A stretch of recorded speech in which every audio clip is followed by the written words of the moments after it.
Hello friends, யூஸ்ஃபுல்லாக நம்ம மொபைலை விட்டு எப்போ விலகி இருப்போம்னா, ஒன்று சார்ஜ் போடும் பொழுது, இல்லைன்னா ஒரு மேனுவலான ஏதாவது ஒர்க்கை செஞ்சுக்கிட்டு இருக்கும் பொழுது மொபைலை வந்து பெட்லையோ டேபிள்லையோ இல்லை சார்ஜ் போட்டோம் வச்சுட்டு விலகி இருப்போம். ஸோ இந்த மாதிரி விலகி இருக்கிற டைமில் நம்ம வீட்டில் இருக்கிற பிரதர்ஸ் அண்ட் சிஸ்டர்ஸ் இல்லை ஆஃபீஸில் இருக்கிற ஃப்ரெண்ட்ஸுங்க நீங்கள் உங்கள் மொபைலை லாக் பண்ணி வச்சுருந்தா கூட ஜஸ்ட்டு ஸ்வைப் பண்ணி ஸ்க்ரீனில் டிஸ்பிளே ஆகிற மாதிரி உங்கள் கண்ட்ரோல் சென்டரில் மொபைல் டேட்டாவை ஆன் பண்ணி உங்கள் ஹாட்ஸ்பாட்டை ஆன் பண்ணி அவங்க மொபைலில் கனெக்ட் பண்ணி உங்கள் மொபைல் டேட்டாவை காலி பண்ணுறதுக்கு நிறைய வாய்ப்புகள் இருக்குது. இது நிறைய டைம் உங்களுக்கு நடந்திருக்கலாம். ஸோ அதனால நீங்கள் உங்கள் மொபைலில் லாக் பண்ண சமயத்தில் உங்களுடைய கண்ட்ரோல் சென்டர் டிஸ்பிளே ஆகாம இருக்க ஒரு ஆப்ஷன்ஸை டிசேபிள் பண்ணி ஆகணும். அது எப்படிங்கிறதா இன்னைக்கு இந்த வீடியோவில் நம்ம பார்க்க போறோம். வாங்க நம்ம வீடியோக்குள்ள போகலாம். ஃபர்ஸ்ட் உங்க விவோ மொபைல்ல செட்டிங்ஸை ஓபன் பண்ணிக்கங்க. இதுக்குள்ள லாக் ஸ்கிரீன் அண்ட் வால்பேப்பரை கிளிக் பண்ணிக்கங்க.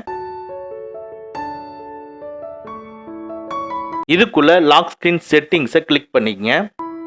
இதுக்குள்ள open control centre from the lock screen enable இருக்கும், டிசேபிள் பண்ணிக்கங்க. இப்போ வெளியே வந்துட்டு உங்க மொபைலை லாக் பண்ணிட்டு ஸ்வைப் பண்ணி பாருங்க. உங்களுடைய மொபைல் இருக்கிற கண்ட்ரோல் சென்டர் டிஸ்பிளே ஆகாது. இனிமே உங்க மொபைல் லாக்ல இருக்கிற சமயத்தில் கண்ட்ரோல் சென்டர் டிஸ்பிளே ஆகாது. யூஸ்ஃபுல்லான ஃபீச்சர் இது, கண்டிப்பா டிசேபிள் பண்ணி வச்சுக்கோங்க. ஓகே ஃப்ரெண்ட்ஸ், அவ்வளவுதான். இந்த வீடியோ உங்களுக்கு பிடிச்சிருந்தா லைக் பண்ணுங்க, உங்க நண்பர்களுக்கு மறக்காம ஷேர் பண்ணுங்க.